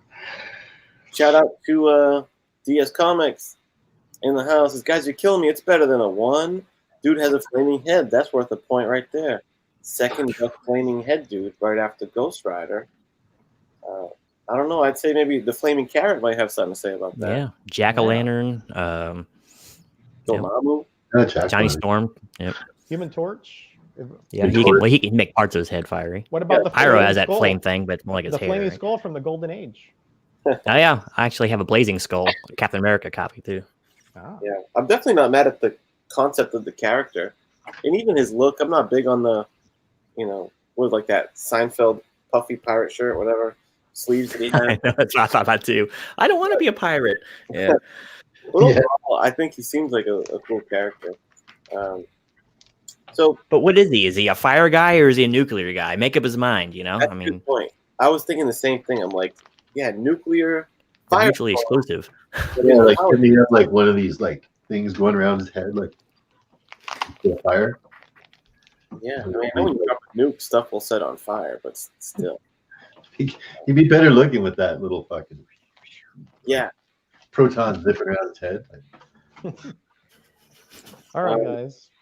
All right, there we have it. So let's see. Next order of business. Why don't we drop what the next episode, what you can expect from the next episode for folks that want to check it out and maybe follow along the next episode. And then we'll just do a little final round on what's coming up on this illustrious panel's channels. and take it from there. So next episode is the pick of Mr. Miracle. What do we got cooking, man? Well, like I said, I am a fan of Jerry Conway. I was very disappointed with this issue, so I want to give Jerry a chance to redeem himself. And I'm going to pick a movie that he was involved in the writing. Of course, he had help, some pretty heavyweight help with this movie. But I'm going to pick from 1983. It's an animated film called Fire and Ice. Whoa. Wow. Dude, Ralph Bakshi, Jerry Conway, Frank Frazetta did all the key animation for it. Like, it is. Yeah, you guys will see it. I'll tell you about it in 2 weeks. But yeah, it shouldn't be hard to find online to see a copy of it. It's called Fire and Ice. Fire and Ice. 1983. 1983. Don't get it mixed up with the ski movie. There's a ski movie of the same name. Okay. Sounds like a ski movie. Yeah. All right, there you have it. We're gonna There you go. It's movie edition. Next time we did this will be our second movie edition. We did Masters of the Universe last time. So boom, there you go. Graders Notes, mixing it up on you. While you have the floor, Mr. M, what can the good people expect from the Mr. Miracle YouTube channel? My channel. Well, I did put out another undervalued video yesterday. Okay, so I'm trying to get at least a couple of those out a month. Life's just been real busy for me lately. Of course, I'm heading to your channel tomorrow night, bud. Right? I'm gonna join you guys on the what's the Power Hour. We're gonna do some friggin' trivia. Key. Right? Yeah. So I'm pretty excited about that. Justice for Comics is going to be my going up against me. See, I'm not like giving it all in. Like I'm playing to win tomorrow. That's for sure. None of this bet all my points at the end. Right. My TV producer, my Vince McMahon. Let's go for ratings. Damn it! Come on, strap. But yeah, so that'll be a lot of fun. I'm looking forward to that, being over there with you guys tomorrow. And yeah, that's all I got going on my channel right now. Boom. There you go. Solid and steady as always, Mr. Miracle's channel is. Genome, what can we expect upcoming from the mixed bag that is Genome Presents YouTube channel? Boy, wow. More bags and more mixing, that's for sure. It's never a dull moment over at Genome Presents, that's for sure. Let's see. I recently did my interview with Jason Goes to Hell director Adam Marcus. That's up on my site right now. Did that last weekend. It was a really fun one. It went on almost 2 hours. So grab a cup of tea and sit back and relax to watch that one. But got some more music reviews coming up. I have another interview I'm doing this Friday. And I have, I think, another director from another Friday film. The actual, has anyone here seen Never Hike Alone? It's a fan film. If you haven't, I suggest you watch it. It's really, really good. So I think I got the director of that lined up for an interview. I got another movie review to do. I'm still trying to figure out my next movie review I want to do. I kind of put that in the back burner because this takes so much time, and I've been kind of busy with stuff lately. I started another channel. It's titled Blinky the Wonder Fish. So get over there and sub up to that channel if you can find it. It has to do with the most amazing goldfish. I want to make him the most famous goldfish on the internet. That's over, once again, at Blinky the Wonder Fish on YouTube. He also has his own Instagram, but basically it's going to go through the trials and tribulation of my fish tank. So inane as that is, I've seen people with huge sub counts doing it, similar stuff. So what the hell, I'll try it.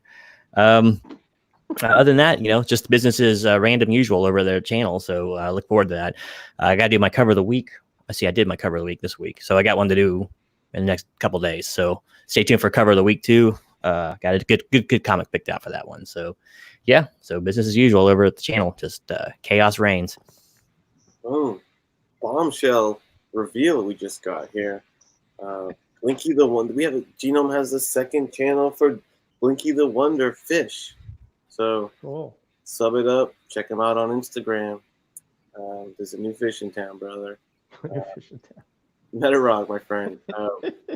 What's cooking in your world? I know we always get the contest updates, but how far ahead do you plan your special Tuesday videos. Do you have the next concept sorted out? They generally come up on Monday. Nice. Good.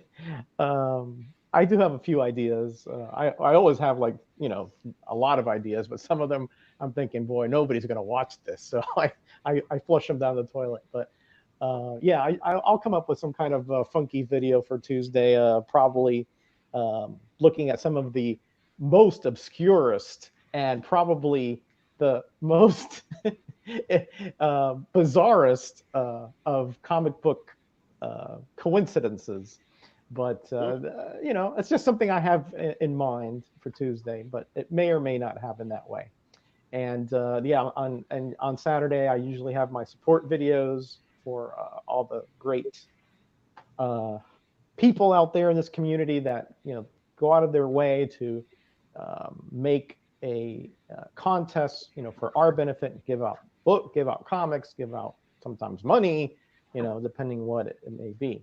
And of course, I'm on Monday on the No Faces chat with Bub and DS, who were both in the chat at one point here. So thanks for stopping by, guys. I appreciate the support. And next weekend, I'm actually going to be doing a special Christmas comic extravaganza with the king of comicdom, Lawrence, formerly of the Go-To Geeks. Bub's Comics will be there, and we'll have another 2 or 3 other comic geeks that have Christmas comics, and we're going to go over a few of them and sort of show you how they have progressed over the years. Treasury comic? Huh?